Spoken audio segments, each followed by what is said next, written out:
নমস্কার, লিভিং লাইফের তরফ থেকে সকলকে শুভেচ্ছা জানিয়ে আমাদের পরবর্তী আরও একটি নতুন রান্নার ব্লগে সবাইকে স্বাগত। তো দেখেই বুঝতে পারছেন কি করব। আজকে করতে চলেছি ভোলা মাছের তেল ঝাল। তো তার জন্য যেটা লাগবে, ভোলা মাছ যেটাকে আমরা নুন হলুদ মাখিয়ে রেডি করে নিয়েছি, কিছুক্ষণের জন্য ম্যারিনেট করে রাখবো। আর যে সামান্য উপকরণগুলো লাগবে, ধনেপাতা, টমেটো, পেঁয়াজ, কাঁচা লঙ্কা, আর সেগুলোকে আমরা কেটে নেব পিস পিস করে।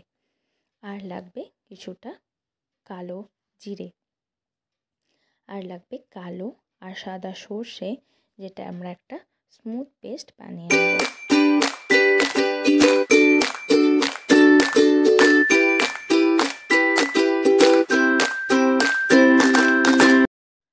এরপর কড়াই গরম করে নিয়ে তাতে সর্ষের তেল দিয়ে রান্না করব। এই রান্নাটা স্পেশালি সর্ষের তেল দিয়ে খুব ভালো হয়।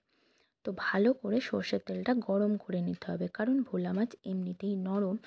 আর যদি কাঁচা তেলে আমরা দিয়ে দিই ভোলা মাছটা কোনোভাবে, তাহলে ভোলা মাছটা ভেঙে যেতে পারে।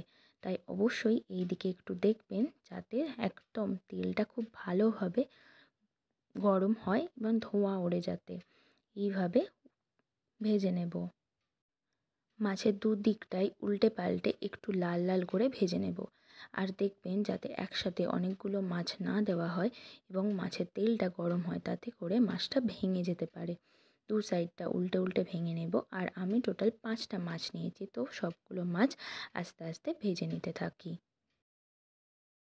আর এর ফাঁকে বলে রাখি, আমাদের চ্যানেল লিভিং লাইফকে অবশ্যই সাবস্ক্রাইব এবং বেল আইকনটি বাজিয়ে দেবেন, যাতে করে আমরা পরবর্তী যখন নতুন ব্লগ দেব তার আপডেটটা আপনি সবার প্রথমে পান। তো চলুন, ভাজা হয়ে গেছে। এরপরে ওই সেম কড়াইতেই আমরা কালো জিরে ফোড়ন দেব।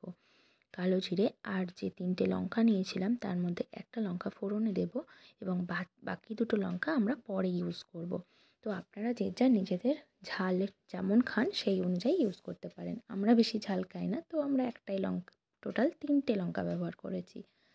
তো এটা করার পরে আমরা পেঁয়াজটা দিয়ে দেব। পেঁয়াজটা লাল লাল করে ভাজবো।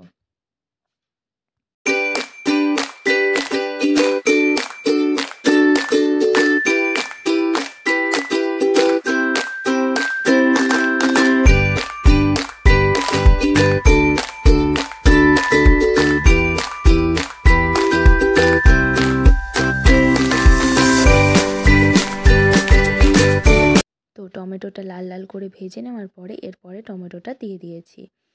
তো টমেটোটা দেওয়ার পরে একটু লবণ দিয়ে দেবো, স্বাদ মতো লবণটা দিয়ে দেব। লবণটা দিয়ে দিলে টমেটোটা খুব তাড়াতাড়ি সিদ্ধ হয়ে যায়। দেওয়ার পরে আবার কষতে থাকবো, যতক্ষণ অবধি কষতে থাকবো যতক্ষণ না মশলাটা থেকে তেল বেরোচ্ছে। দেখুন, মশলাটা থেকে তেল বেরোতে আরম্ভ করে দিয়েছে।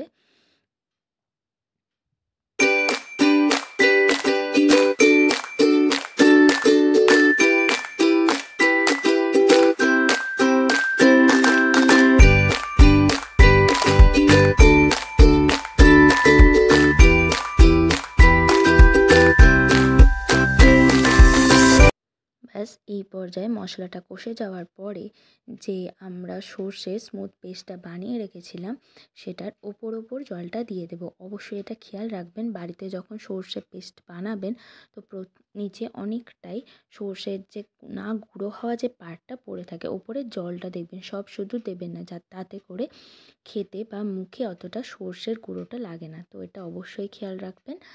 এরপরে কিছুক্ষণ ফোটার পরে মাছগুলো এক এক করে দিয়ে দেব, দিয়ে ঢাকা দিয়ে রেখে দেব।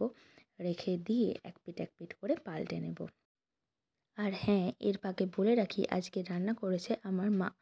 তাই দেখুন, খুন্তির দরকার হচ্ছে না, নিজে হাতে করেই উল্টে দিচ্ছে। তো যাই হোক, এইভাবে এক পিঠ করে উল্টে নেবে এবং সবার শেষে ধনেপাতা দিয়ে দেবেন। ধনেপাতা দিয়েও কিছুক্ষণ ফুটিয়ে নামিয়ে নেবেন আজকের ভোলা মাছের তেল ঝাল।